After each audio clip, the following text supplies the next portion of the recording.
Hey everybody, I am back with a Magic the Gathering Foundations draft. I am recording this on a Saturday morning after a busy day, a busy week at work, and I am so looking forward to sitting back and playing one of my favorite formats. I think it's really well balanced and jump right into it. Off the top of my head, I don't see the cards that I usually love to see. My default, before I take a look at these picks, my default is to go for Esper Flyers unless I get pulled into another color combination. So the rare that we have is Alesha. This is a 2/2 first strike. Whenever it attacks, put a +1/+1 counter on it, and at the end of your turn, if it attacked, return creature card equal or less than the power. So it brings back a 2 or 3 drop when it attacks on that second turn. The first turn it comes out, and then the second turn it attacks. That is a good aggro card. There is Tatiova if you want to go the other way. This is a 5 mana 3/3 with landfall. Whenever a land enters, you gain a life and draw a card. This is a really good card in the more controlling decks. Obviously, what you really want to do here, even though it's a 5-drop, you really want to play this when you have your 6th land. So you play the 5-drop and immediately play a land afterwards. So you get at least that first draw card trigger off of it. We have Shore Strike, again, for this really aggro deck that I'm not a big fan of playing. There is a Think Twice, which leads you towards either blue-white flyers or blue-black flyers. Yeah, harder decision here. I did not expect to make a very difficult decision off the bat. I will go ahead and take Alesha, and let's see if this pulls me into that aggro deck. Maybe it will, maybe it won't. The rest of these cards are replacement level. I would like this Think Twice, but that's not something I'm willing to first pick. We have a second Alesha. And so we also have a Lathril if you wanted to go ahead and look to try and draft elves. We have Luminous Rebuke if you want to go back to and Stroke of Midnight if you wanted to go back to white and kind of get back into the Flyers lane. Tough choice. If you have one Alesha, you might as well have two. Let's see what we have. Okay, and we have a Genesis Wave in green. We have a Cathar Commando, which is a nice one-of, especially in the Flyers deck, to just be able to come out and take care of a nasty artifact or enchantment. Helpful Hunter is a card that you play. You're not thrilled about, but you'll play. It's kind of the inverse of the Rat in black, where it makes you makes your opponent discard a card.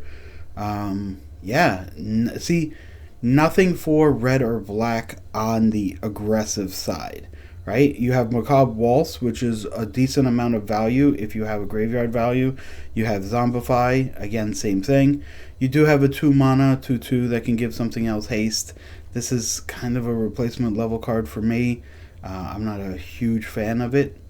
And so I think I'll take Cathar Commando just in case. Okay. Now, a couple of cards. The 4/3 that can make something not block, but it does take a lot of mana. This is replacement level if you are in black. Yeah, so far I don't love the packs that we are in. Youthful Valkyrie seems like it would be really useful in the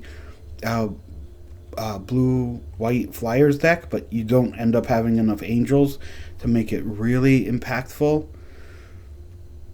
Healer's Hawk, like by itself, it's not a great card, but if you can suit it up, if you could put equipment on it, if you could pump it up with like Imperium Eagle, all of a sudden it becomes really good. I am not happy with the first 4 picks here. We could take a Tolarian Terror that just kind of comes down late on the Flyers deck. Yeah, unhappy with these. I will take the 2-drop. And let's see what we have going on. Youthful Soulcaller is like a one of in those Flyers deck. You don't want too many of them. Bolt Wave, I don't believe is playable in anything but the fastest of fast aggro decks. Here is some equipment that kind of makes up for its own mana use in the Flyers deck. I think I'll take it because we're not sure what other cards we're going to take. Overall, I said that I'm doing this draft as a nice stress reliever after a busy week at work, and now I am already stressed. I'm not happy with the outcome. We have the Vanguard Seraph, and we have Grappling Kraken. Both of these cards are kind of replacement level. I will take the cheaper one just to make sure it's playable if that's where we end up going. And Perforating Artist. So, we spent a lot of picks getting away from black-red.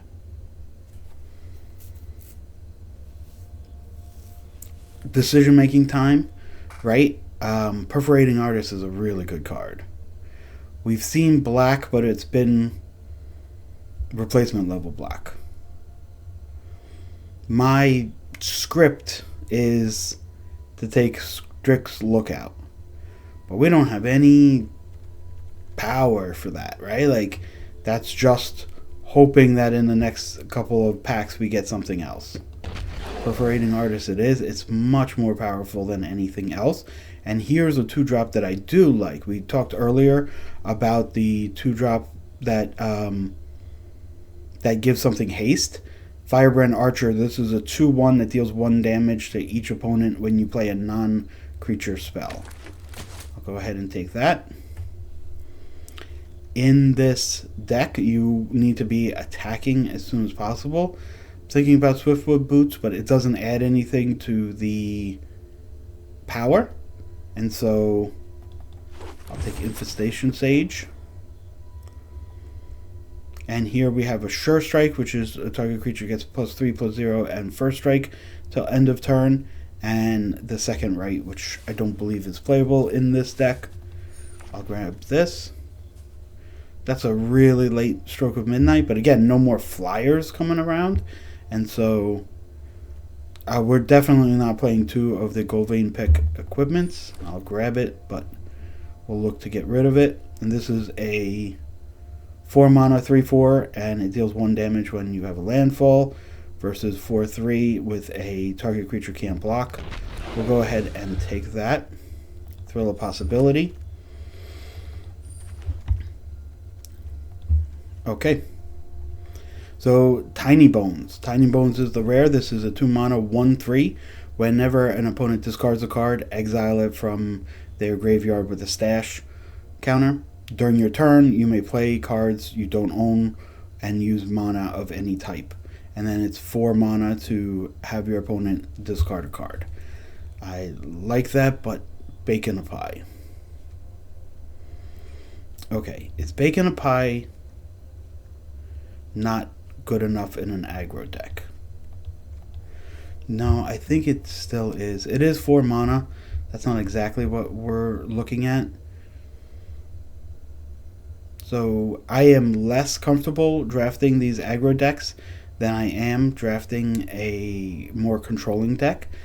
This is a 1/3 with no evasion, no death touch. So it's a very good card, but on the aggro side, it's not going to get the aggro part done. We will then take Baked in a Pie. Okay. Looking here, Vampiric Gourmand is a really good card. Passing up that 2-drop again, that can give something haste. We will go with the Gourmand. It can help sacrifice things like Infestation Sages and things like that. Okay, here, Burglar Rat is really good to help discard your opponent's cards. I like Plunderer quite a bit. In a aggressive deck, I believe we want the 2-drop. Rise of the Dark Realm, the anti-aggro deck.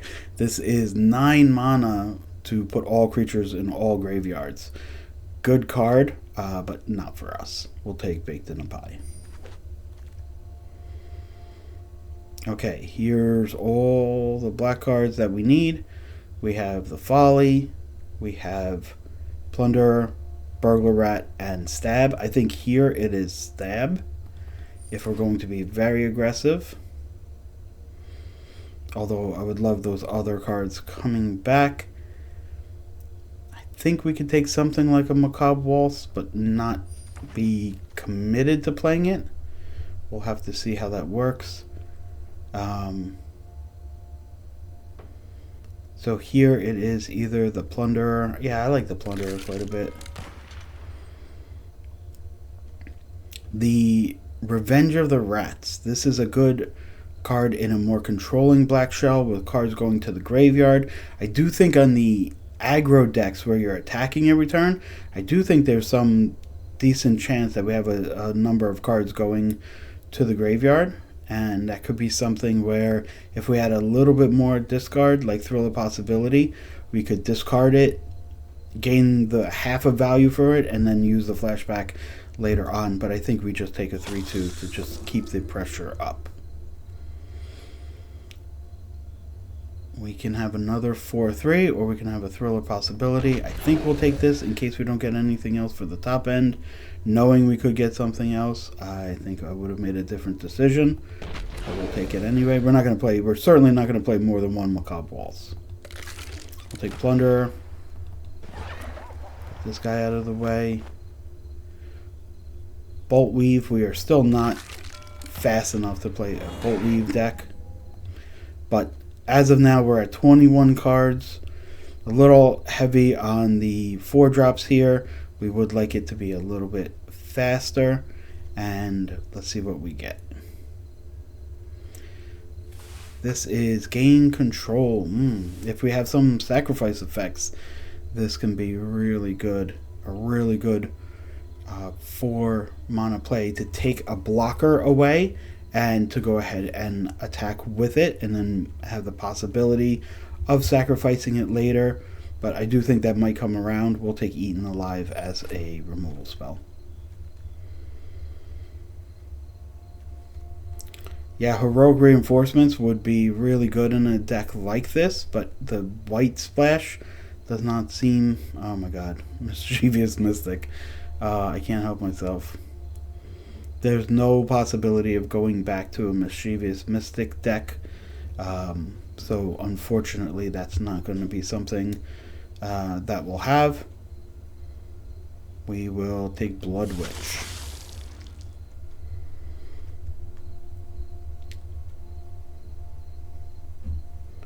Yeah, 2 damage to any target. I do like that. I was looking at this Slumbering Cerberus. I would like that also. Yeah, but we'll try and use that last ping. It's any target, so it can be to the face also. Burglar Rat, Firebrand. Yeah, I love I love Blue White Flyers. I love Snare Spinner. It's not what we have right now, and so we're going to have to take Burglar Rat. Hopefully things will open up once we get rid of their cards. It's Archer all the way there. This is 3/2, get a +1/+1 counter. That makes it pretty big. This is a 3 mana 2/2 whenever you cast non-creature or dragon spell. So I will go ahead and take the Whelp. We'll go ahead and... Here we go. Here's another Archer. We'll grab this for the top end. We won't be playing all 4 of them, but we will grab it anyway. We won't have enough non-creatures to play Cyclops, but we'll grab it anyway. Put it in the sideboard for now. Again, same there. This equipment, the Katana, is not something that we're going to be playing, and neither is the 1/1 flyer that we'll start to grow. So this is not my usual deck style, but we're going to make it work. So let's see.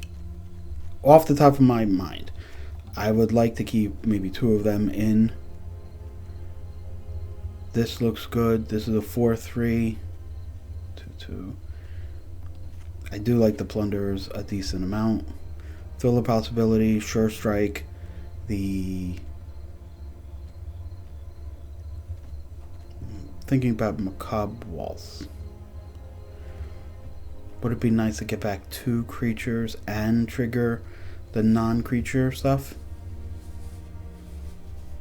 Yeah, I'm a little worried about pushing through damage towards the end of the game. Obviously, these cards can certainly take over a game.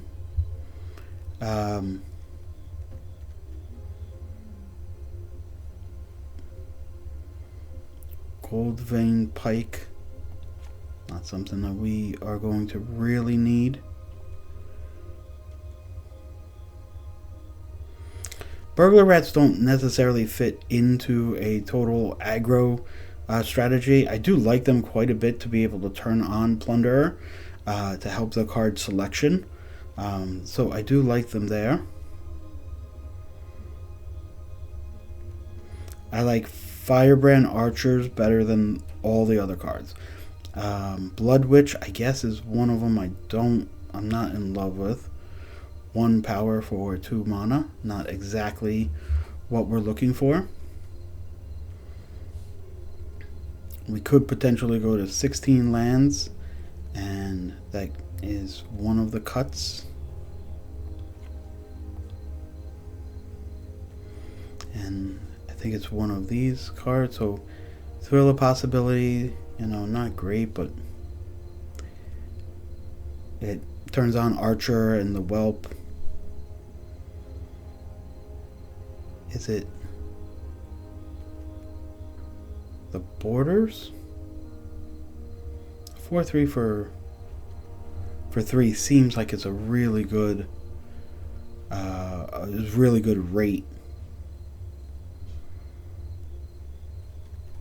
It's one of the Burglar Rats.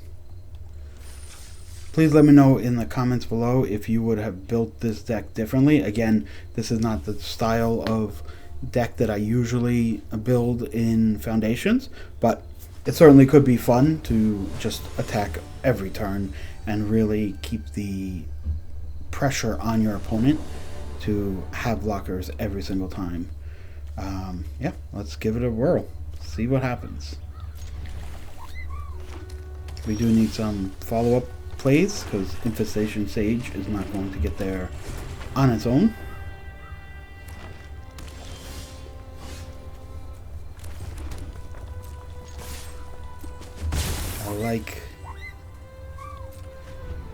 I like having Infestation Sage. You can attack into whatever your opponent has with Plunderer up. And I like to attack pretty quickly here. Opponent chooses not to block. We have the 4th land, and so we certainly are not looking for any lands. We are looking for something to do.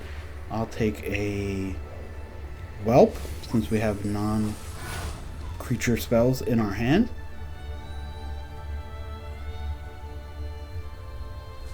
It is 3 mana, so next turn we're not going to be able to hold up like a Sure Strike and a Waltz or something like that. If we go ahead and attack, if something goes wrong, we can think about Macabre Waltz, but not something we really need to worry about. Wondering if he wants to block and then crack to get the land. Otherwise, he'll just let it go. Yep. I wonder if it's a color that he needs. Yep, it was. We'll go with a Whelp.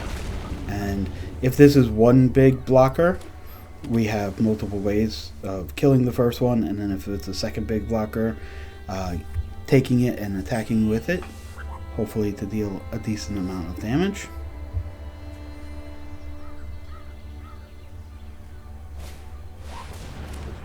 like the Kraken. So we just, if we take it, it's 10, but then we do have trouble, so we will go ahead and just kill it here and attack with everybody. This is 6 damage. And we end up with a food left over. We have 1 creature in our graveyard, performing artist. Perforating artist. I always call it performing artist. We will attack in. We do have Sure Strike. If something comes up, and something will come up, we can decide if that's what we want to do.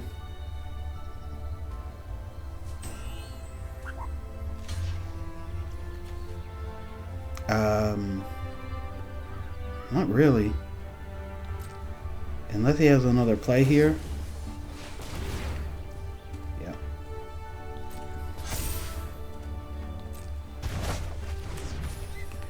Okay. So we go perforating artist for sure. And the infestation sage.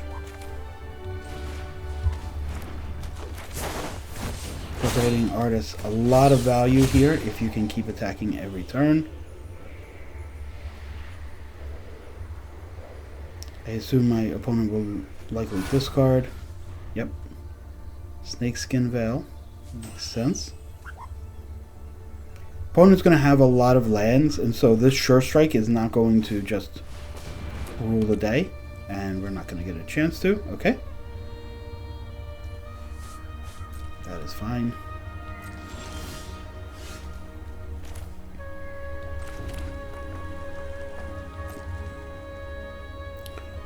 We will go ahead and attack. We will try this. He does have 3 open mana up here, so this may or may not work. Yep.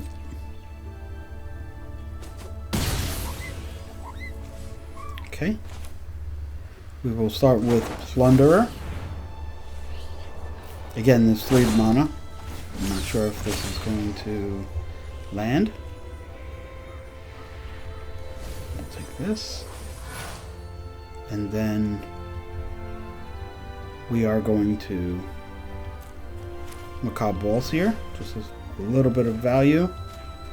2 creatures in our hands. And then we will let one of them go. 4 mana, 3 left over. Probably we will take the Gourmand.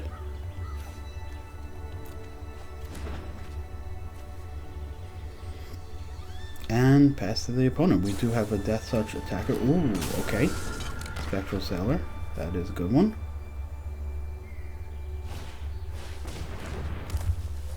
Okay.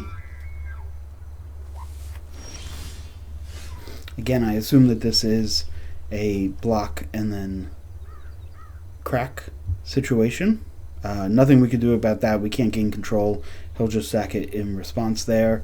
I think we go ahead and attack with everybody and then look to get the Sailor off the battlefield before he draws any cards. He could theoretically block, or he could block this way, but it doesn't matter.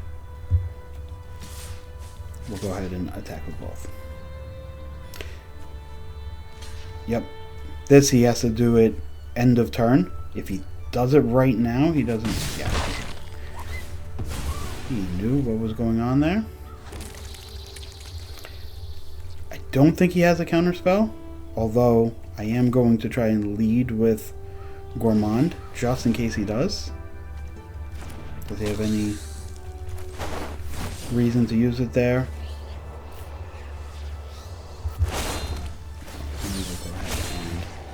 Get rid of the Sailor. It's one way for him to really push his advantage here, is to just keep getting cards. He's going to have a lot of lands. If this is one big blocker, Involuntary Employment is going to move it aside and use it in our favor. If this is a removal spell and 1 blocker, it will be much more. Yeah, I like this. Yep. So this is, whoop, you know what? This is whelp first and get a ping. Did not think about the ward there. Okay. That is my fault. We will go ahead and attack.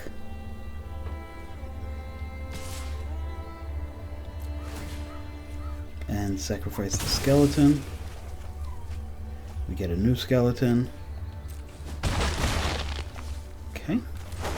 Mistake on my part for this employment. I did get a little greedy there. Alasha would be great. Now my opponent is sitting with 3 power in the air, 2 cards in hand, or 1 card in hand. Again, 1 big blocker maybe?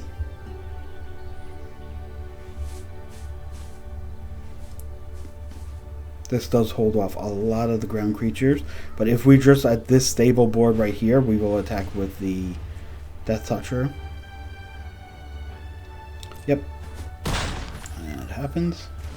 We'll correct the food at end of turn just to be efficient with our mana. No cards in hand, and this game is over. Okay.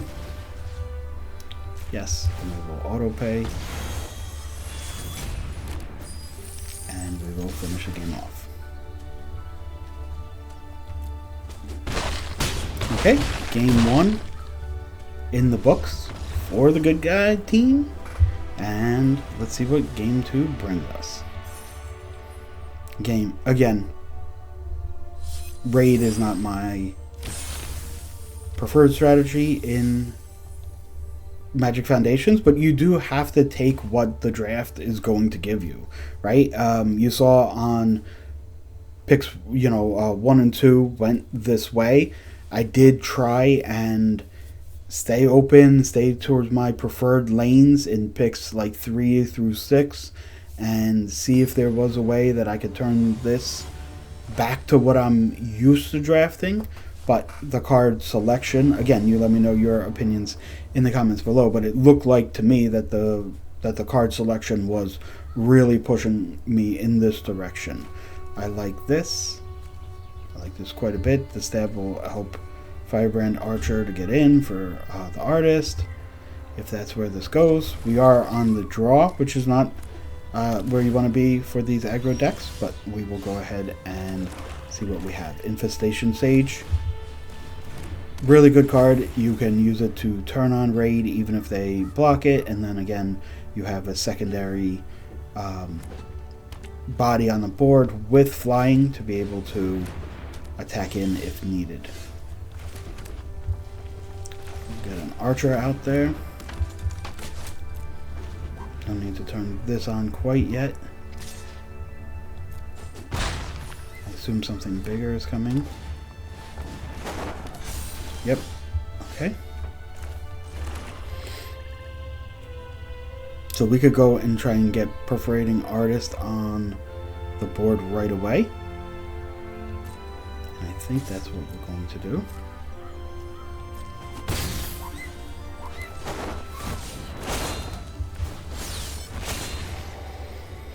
These early Perforating Artist triggers are pretty easy. They usually lose 3 life, but then it's basically like Artist has been given haste, right? Because it dealt 3 damage on the first turn. Okay, Beetle gets 1 trigger. Okay. I'd like to do blocking when I have Stab up. And I would like to attack. I'm going to attack with... Well, we could attack with multiples. Infestation Sage will trade for something with Stab, for sure. And we'll get the trigger from the Artist. We're not going to be blocking. Let's see what we got here. We could have played the second archer to get another trigger.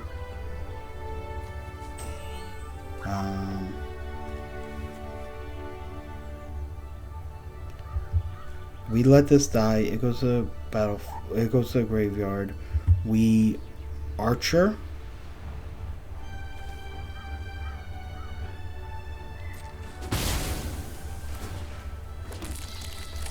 We archer, and we have stab up for this defending turn. Okay. They're not going to want to discard a card. They take the life again.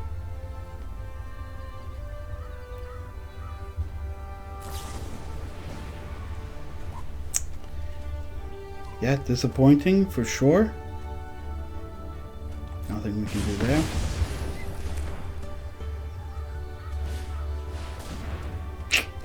Yeah, snare spinner is a problem for sure.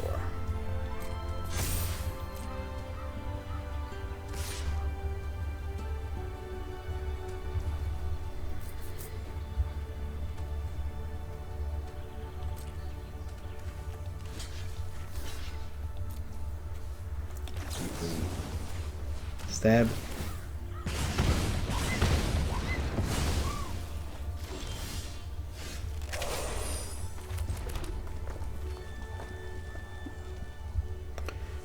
Reach, so this is not going to do too much, but we will go ahead and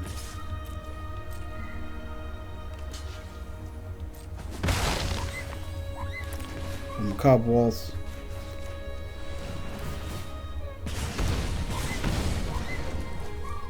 We'll discard a card. Now I'm thinking of either Infestation Sage or Thrill of Possibility. Probably the Sage here. Get the artist back out.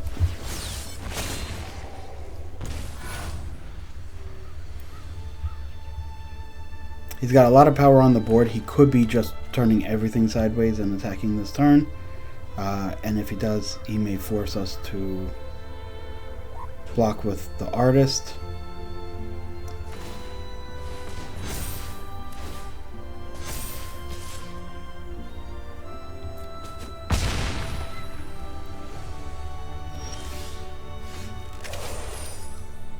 Oof.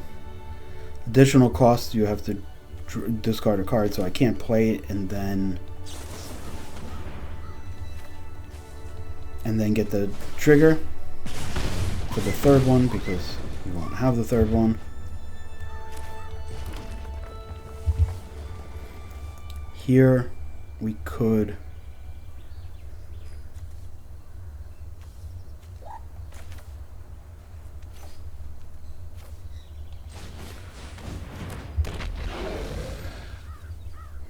how do we attack this? Do we attack with an archer just to get this trigger? If that's a land, he discards it. He could also sacrifice the Line of War Elf. Next turn we'll be able to stop two things from blocking.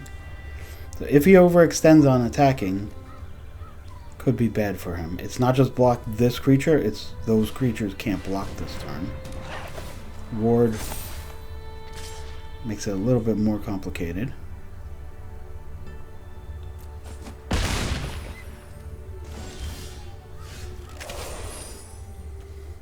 So we can make this not block.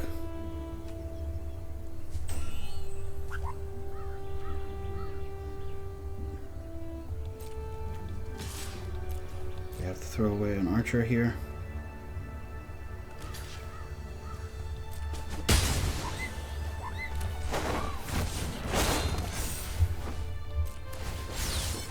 See what kind of value we can get from this. Likely not enough to close out this game, but it will be close. We do have to block everything. I think you can just turn everything sideways, right? Yeah.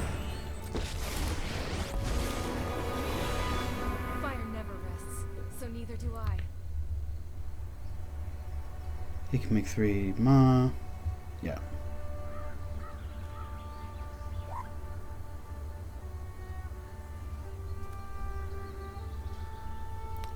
Now, so if he attacks with everybody, yeah. He doesn't win this turn, but he wins next turn. Oh, well, never mind. He gets rid of blockers and wins this turn. Okay.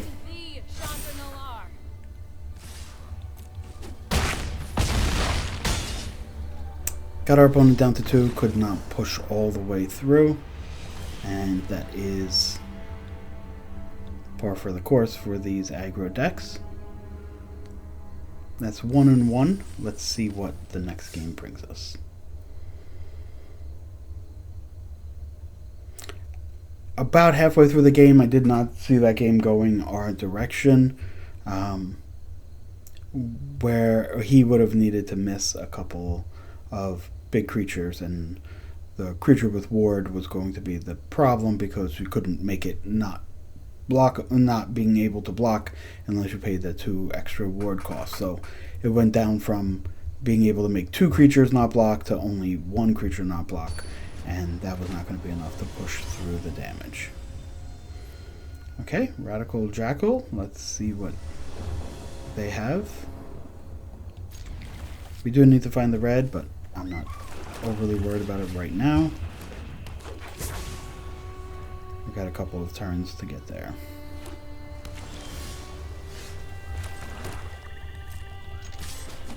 Becoming a little bit more worried about it. I'd really like to get it next turn, but we will see.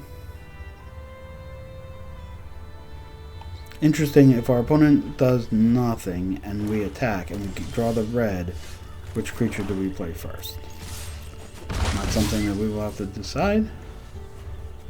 Maybe it will come up next turn.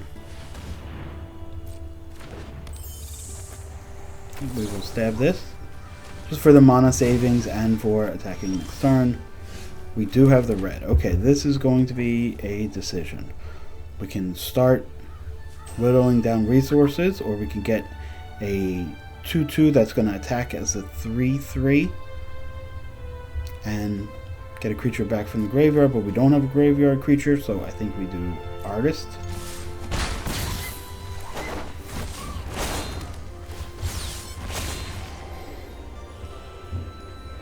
This will be a discard, likely. Again, 15 is not a small amount, but our opponent is looking to save on mana there. We will attack pretty freely here.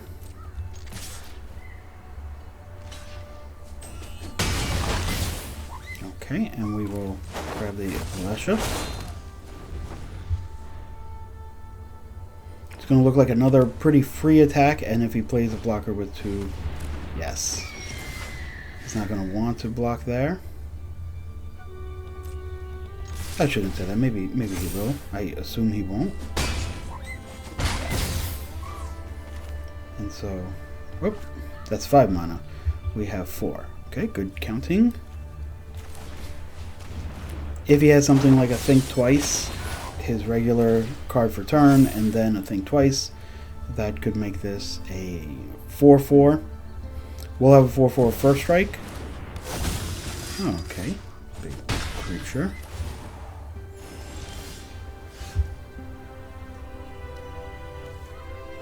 So this would be a 4/4.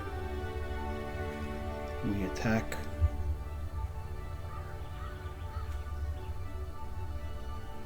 So we definitely attack with the Death Touch here, right?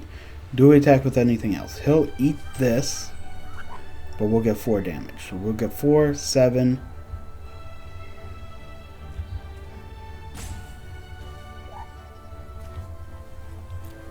$7 damage worth it. Or, well, 4 additional damage. Yeah, I think so.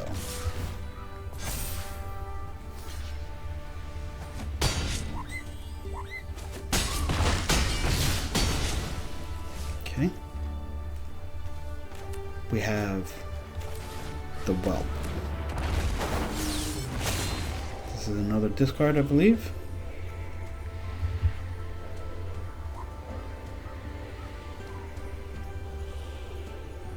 limiting the resources that the opponent has. If the opponent has enough resources and enough time, they will win here.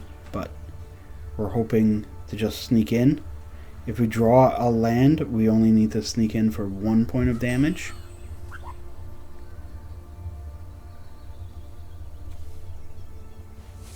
Although there is some gain of life here to consider.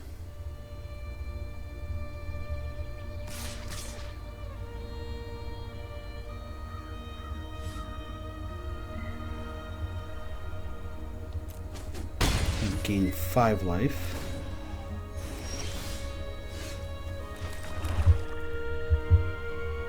Okay, we don't know what this is.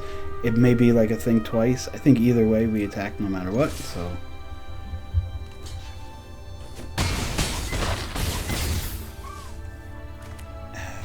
There was an Essence Scatter here, but we are locked into playing this and seeing if this will deal the last damage. And it does.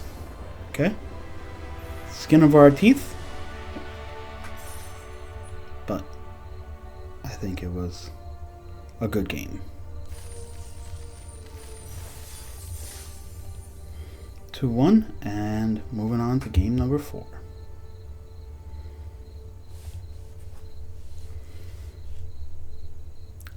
Perforating Artist is just an amazing A+ level card.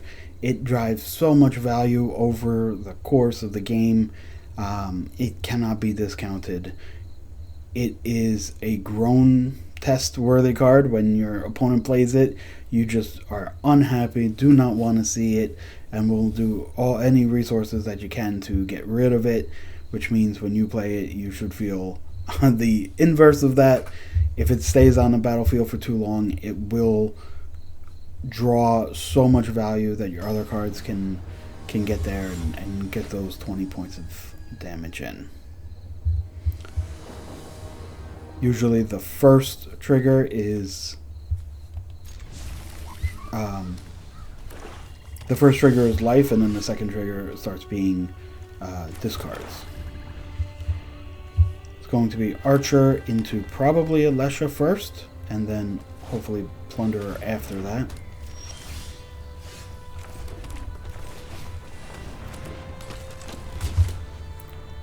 It's going to be hard to... We probably won't run Archer into something that would not be favorable in our opinion. So if this is like a 3-3, yeah, there's not going to be an attack there. But Alesha and then... Or Alesha, sorry. And then an Eaten Alive. While it would not be amazing if we had a play Plunderer and then Eaten Alive Plunderer immediately, if it does get the Alesha train going, that would be really good. Alesha train has left the station.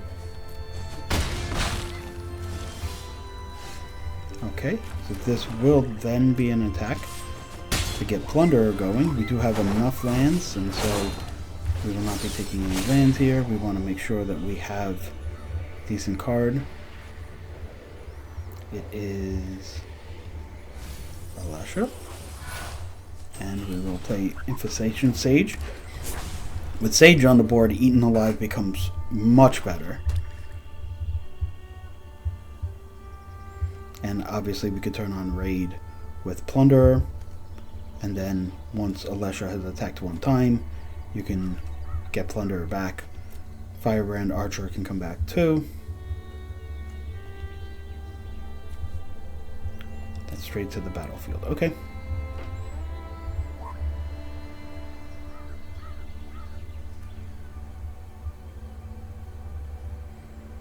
Three, it gets +1 when your opponent plays a creature or when a creature enters. And so it's asking your opponent to... Yep. Here's the target for... here's the target for sure. So, is there any block here? Next turn we're going to play Alesha. And... we're going to play Alesha. So do we block here right now? think so.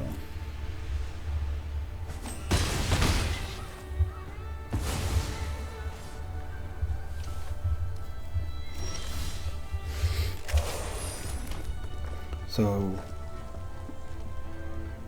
Alesha and put back a 2-drop, right? If we attack. Alesha, kill this. Yeah.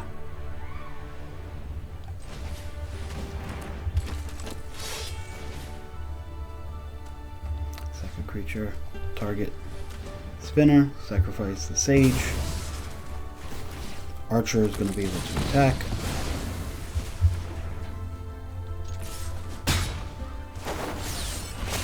And get back either a second archer or an infestation sage. I believe it's just second archer here.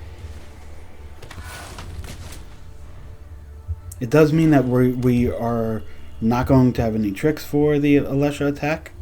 And so he's looking to target it now. If he has something like a bushwhack or some kind of fight spell, a bite down, I don't think Alesha will be on the battlefield for long. But again, he's only 2 cards. Okay. We're out of resources, so if he has like a stab,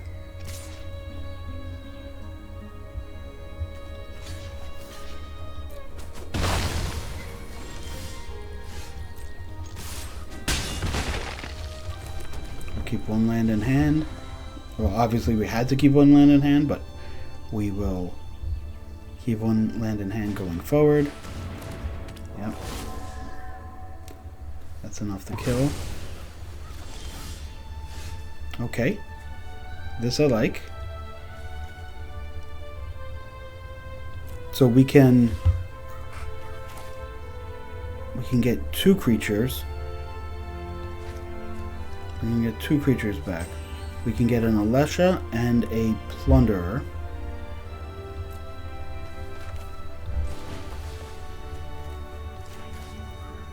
Now the only question is which one do you play right now? Discard the land. Play the Alesha. If that's a removal spell, we are in trouble. Well, if it's a stab, okay, we can take an. We don't have any non-creature. Did we just take that infestation sage here? Yeah, I think so.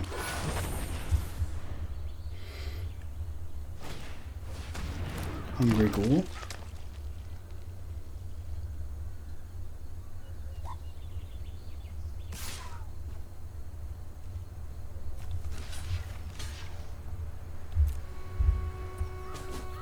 If this is a creature, like a 2-drop, he plays it and then could pump this up to a 4/4. It's not. I like all of this now. So we take Hungry Ghoul, 2, 4, 5, 6. We take Banshee and see if he'll block it. Take Hungry Ghoul and attack with everybody, but we have no blockers. I don't love that. Let's attack and see what's up. Maybe the opponent forgets about first strike. Maybe he forgot about the counter.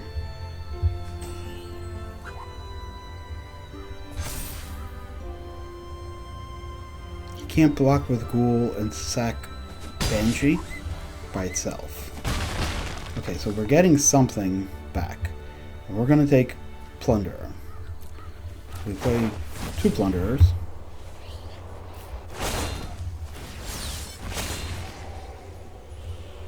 And we've baked in a pie for next time.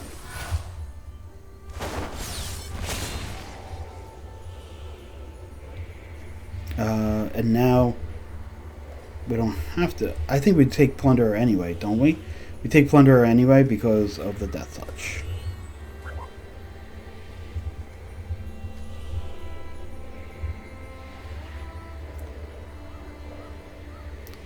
He's thought a couple of times about this. Wondering if that's a stab, if that's what he's thinking about lowering the power and toughness. But wouldn't he have done it on the block? So, not sure. Baked into the pie becomes less important now that we have employment. Employment is just going to be even better. But we'll leave baked in the pie on top just in case. But here, even if he he plays a blocker.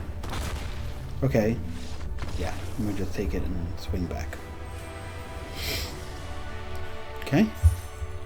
3-1 in 4 games, and we will be right back to keep it going. Okay, and we are back. Eye drops and a bathroom break later. We are back to settle into game 5, 3-1 with this Perforating Artist and Alesha aggro deck. We're going to keep this. I'm a little worried. I am hoping to grab a swamp before turn 3, but we will see how this works.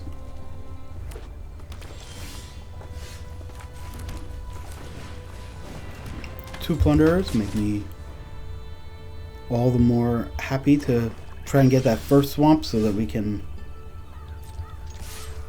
get that train rolling. You can definitely use it to make sure that you're drawing the lands that you need. Cyclops.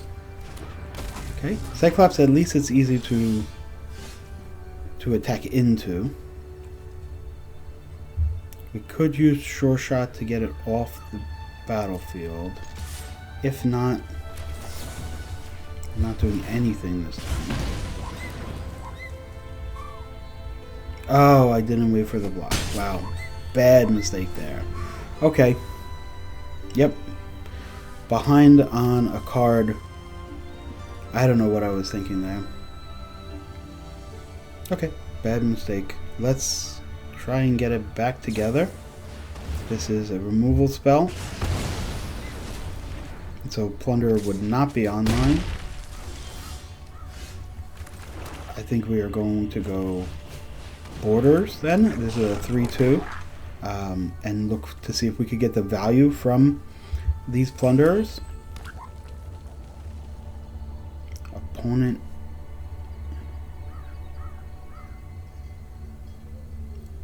I assume this is a pretty removal heavy hand if they are playing non-creature spells.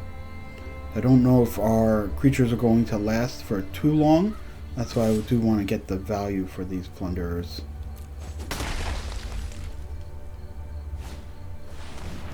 Okay. Yep. Opponent basically draws a card here. We will attack into this, of course.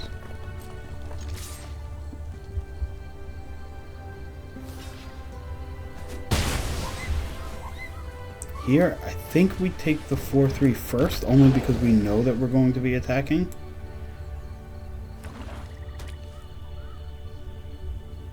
And is this Twin Flame? We need the double black for Baked in a Pie and Eaten Alive, and so we are going to have to play Plunderer to get the swamp.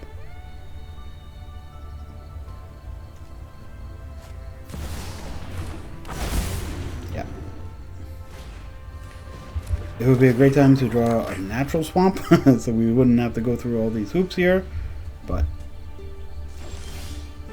yeah, not quite doing it.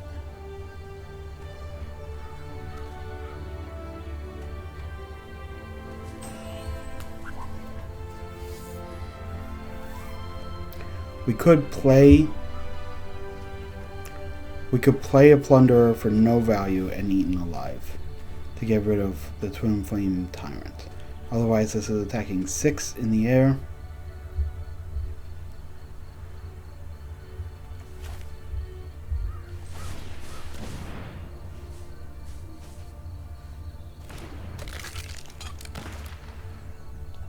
And we can't eat an alive because we use the black. Wow.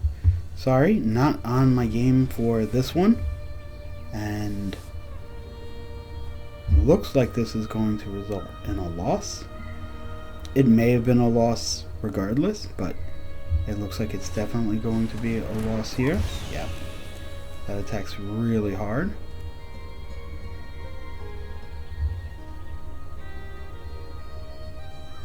Do we have a chance if we draw an untapped swamp? Think so?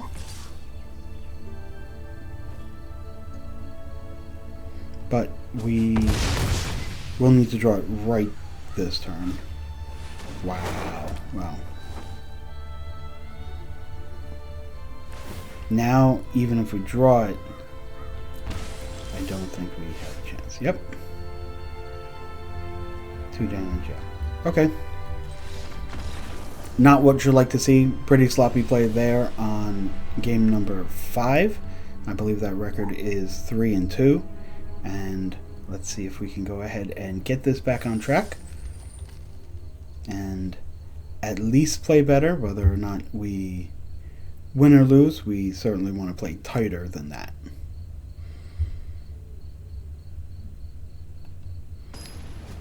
Let's see what our opponent has in this game.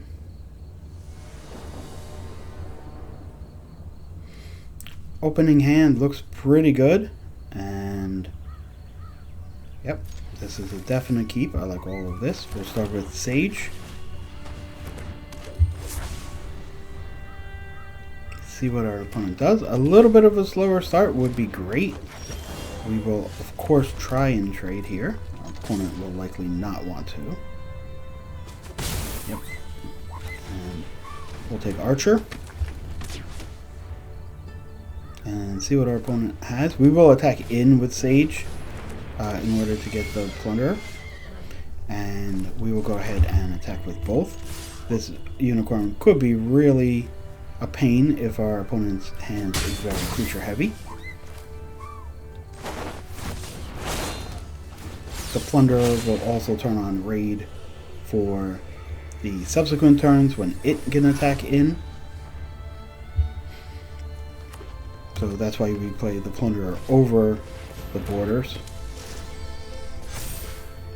Yes, Snare Spinner is a problem.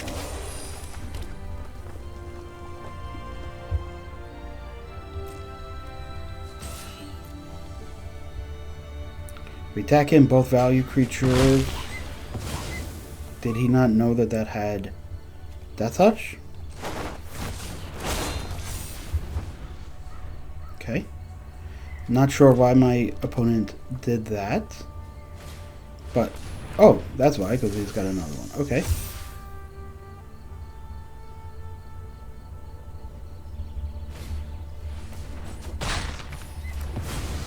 Yep.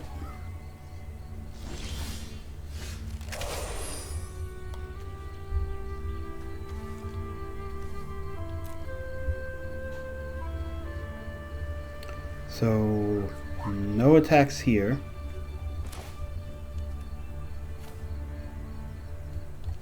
This is get the 2 creatures and get rid of one of them. Yep.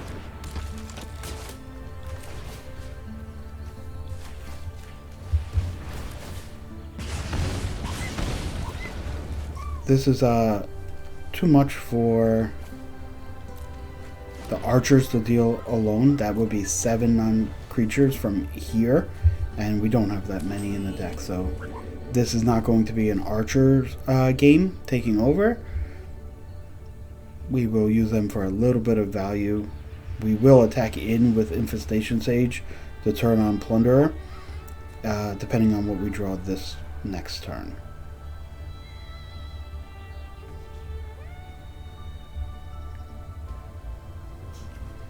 Raider is going to be much worse if he puts the counter there on Unicorn, which he of course does. So good for him.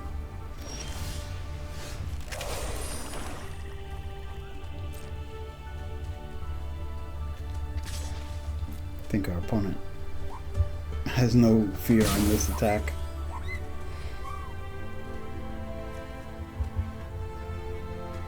So we play Raider and just take out the Llanowar Elves.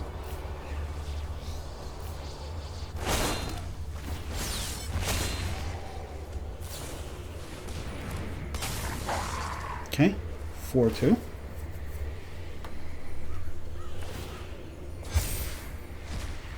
Into those 5-3 because of Unicorn.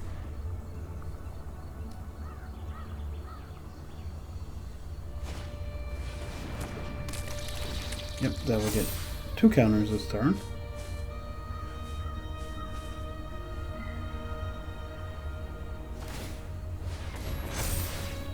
Counter on itself.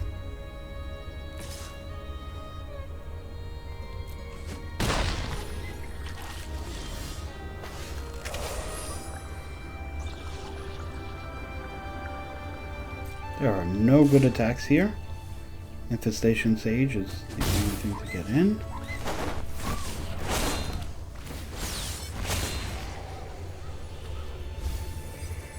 You can take the baked in a pie. Okay, so he has one more turn with the snare spinner, but everything he has is big. And when I said big, I meant big. Okay, so now he's going to keep the snare spinner, as we will have to get rid of the Ghalta.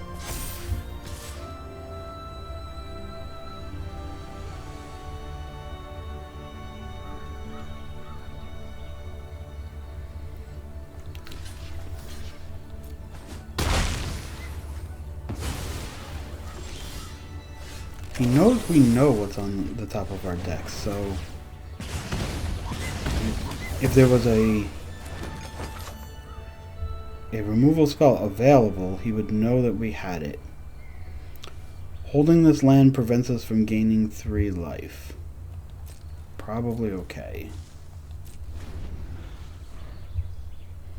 The big cards that we need right now are probably not enough to save us. The Alesha's Perforating Artist, if he just stops attacking, might be good. Or he may just end it right now. So this is 15, 21, 4, 5, 6, 7. So he's dealing 14 points of damage if we block with everything.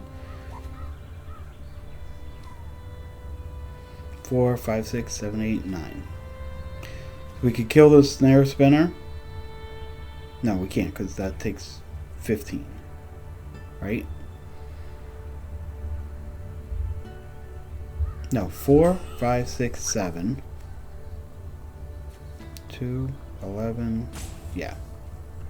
We are dead.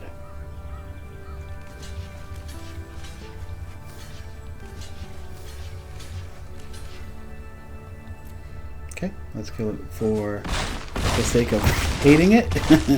And 3 and 3 with the aggro deck. Please let me know in the comments below what you would have done in my draft seat. Would you have looked to keep drawing and look for that white with possibly blue Flyers deck that I was kind of going into the draft with in the back of my mind? Or would you have gone ahead and played red-black aggro deck like I just did? Would you have gotten on the deck faster and maybe be able to get a little bit higher card quality? Let me know how you would have ended up playing it. I played it to 3 and 3. Not thrilled with that performance. I did certainly throw away this second loss, but I am going to keep it in the video. I only believe in playing Magic the way you always play Magic, trying to get better by making sure that you play tighter. If you are making mistakes, if you are off your game, that's part of Magic too, and trying to get better and, you know, make those times less frequent. So it's going to be in the video again on the comment below if you want to make fun. You know, everybody makes these kind of mistakes in your Magic journey, but I certainly am not proud of that set of games. That said, I'll be back to film another video this afternoon and look to do better on that one. If you like content like this, please give us a thumbs up, subscribe to the channel, leave a comment below. I love hearing the comments. I really do appreciate every time anyone comments. And if you want to support the channel financially, there is a Amazon web store link down below. If you click that link and buy either Magic or any other products from Amazon, we do get a few percentages as a kickback to us. It is of no cost to you. You don't pay anything. Amazon just gives us a little bit for an affiliate link. Until next time, I'll talk to you guys later and have a great day. Bye.